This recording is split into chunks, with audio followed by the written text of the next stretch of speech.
அதை தாண்டி அவர் கூப்பிட்றதே நமக்கு ரொம்ப பெரிய விஷயமா இருக்கும். ஏன்னா அவர்கிட்டேருந்து ஒரு கால் வந்து நடிக்கவா அப்படின்றது. நான் பார்த்து ஆஃபீஸ்க்கு போகாத படம் இதுதான் நினைக்கிறேன். எழுதுறதுக்கு, டிஸ்கஷனுக்கு எதுக்கோ ஆஃபீஸ் போயிருக்கேன் ரைட்டராக இருக்கும்போது. நடிக்கிறதுக்கு சார் நான் கால் பண்ணி எங்கே வரணும், ஜூடியோ வந்துருங்கன்னாரு. ஜூடியோவா ஆஃபீஸ் சார், அதான் பிரதர் வாங்க பிரதர் அப்படின்னாரு. ஸோ நெக்ஸ்ட் வீக் ஷூட்டிங்னா இந்த வீக் சார் கால் பண்ணி கூப்பிட்டாங்க. ஸோ போனதுக்கப்புறம் தான் அந்த கேரக்டர் எக்ஸ்பிளைன் பண்ணாங்க. 2K லவ் ஸ்டோரியில் 90s கிட்டுக்கான ஒரு கேரக்டரை நான் பண்ணியிருக்கேன். ஸோ ரியல் டைமில் 90s கிட் எவ்வளோ அவமானப்பட்டு, அசிங்கப்பட்டு, துன்பப்பட்டு, துயரப்பட்டு ஒரு லைஃப் ஸ்டைல் இருக்கோ, அதை கிட்டத்தட்ட பாலா பிரதர் வந்து அந்த 2K சைட்லேருந்து எவ்வளோ செய்ய முடியுமோ அந்த அளவுக்கு 90s கிட்ட செஞ்சுருக்காரு. ஆனால் எனக்கு இப்போவும் புரியல, அப்போவும் புரியல, அந்த ஆள் எப்படி 2K கிட்ட ஆனாருன்னு. என்ன ஏதாவது கொஞ்சம் நியாயம் வேணாம்மா. என்னை வந்து 90s கிட்டுன்றீங்க, உண்மை தான் ஒத்துக்கிறேன். இவர் எந்த கிட்டுன்னே தெரிலங்க. இவரை கொண்டு வந்து 2K கிட்டுன்றாரு. பிரதர் உங்களுக்கும் அந்த 2K கிட்டில் ஒரு கேரக்டர் இருக்கும், 2 பேருக்கும் தான் காம்பினேஷன்னாரு. சரி எவனோ சின்ன பையன் வருவான், நாம் அவனை செஞ்சு நாம் பெரிய ஆள் ஆகிடலாம் அப்படின்னு பார்த்தா இந்த ஆளை கொண்டு வந்து இவர் தான் 2K கிட் அப்படின்னாங்க. ஸோ பாலா பிரதர் கூட நடித்தது ரொம்ப சந்தோஷமாக இருந்துச்சு. ஏன்னா ஆக்டிங்காக பார்த்தா அவருக்கு அவ்வளோ பெரிய எக்ஸ்பீரியன்ஸ் இருக்குது. ஸோ ஏதாவது ஒரு டவுட் இருந்தாலோ இல்லை நம்ம லுக் எங்கேயா மிஸ் பண்ணாலோ அவர் நிறைய டைம் சொல்லியிருக்காரு.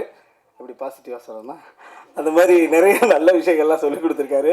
அதுக்கப்புறம் ஹீரோ ஜெகவீர் ப்ரோ ஃபஸ்ட்டு படம் மாதிரியே தெரியாதுன்னுவாங்க. பட் ஃபஸ்ட்டு ஒரு வாரம் எங்களுக்கு தெரிஞ்சுது ஃபஸ்ட்டு படம்னு. ஃபஸ்ட்டு ஒரு வாரம் தெரிஞ்சுது ஃபஸ்ட்டு படம் தானே. சுசி சார் சொல்லணுன்னு அவசியம் இல்லைன்ற மாதிரி. நான் ஃபஸ்ட்டு அந்த ஜூடியோ போனேன்னு சொன்னேன்ல ஃபஸ்ட்டு கதை. ஸோ ஜூடியோ போகும்போது சார் வந்து ஏதோ ட்ரெஸ் போட்டு வர சொன்னார். போட்டு பார்த்துருந்தேன். யார் ஹீரோன்னு மட்டும் சொல்ல மாட்டேன்ட்டார். சரி யாரோ இருப்பாங்க போல், நமக்கு எதுக்கு அப்படின்னு இருந்தேன். ஒரு கேரக்டர் வந்து ஹாய் அப்படின்னு கை கொடுத்தாரு. ஓ நம்மளை டேரக்டர் யாரோ கண்டுபிடிச்சிட்டாங்க. ஹலோ பிரதர்னா ஹலோ அப்படின்னா எப்படி இருக்கீங்க பிரதர், நான் nice to meeting brother, thank you அப்படின்ட்டு வந்துட்டேன். அப்புறமா போகும்போது பார்த்தா இன்னும் ஒரு சுற்றிக்கிட்டே இருக்கார். ஒரு அசிஸ்டன்ட் டேரக்டர் சான்ஸ் கேட்க சுற்றிட்டு இருக்கார் போல். சரி அது கடைசியாக வந்து பேசுவார் நினச்சா அப்புறம் தான் சுசி சார் கூப்பிட்டு பிரதர் நான் சொன்னேன்ல ஹீரோ, ஆமாம் சார் இவர் தான் ஹீரோ.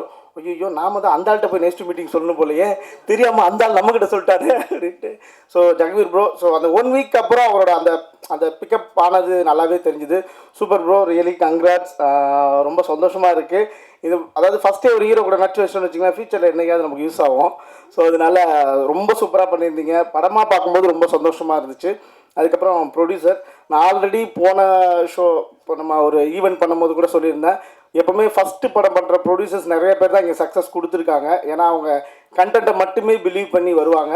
ஸோ விக்னேஷ் பிரதர் எங்கள் ஏஜ் கேட்டகரியிலேருந்து ரியல் 90s கிட்டுன்னு நினைக்கிறேன். ஸோ அவர் வந்து இப்படி ஒரு படத்தில் ஒரு ப்ரொடியூஸ் பண்ணுறது இவ்வளோ தைரியமாக இவ்வளோ பெரிய டீமுக்கு இன்வெஸ்ட் பண்ணி அதை பிலீவ் பண்ணி பண்ணியிருக்காரு.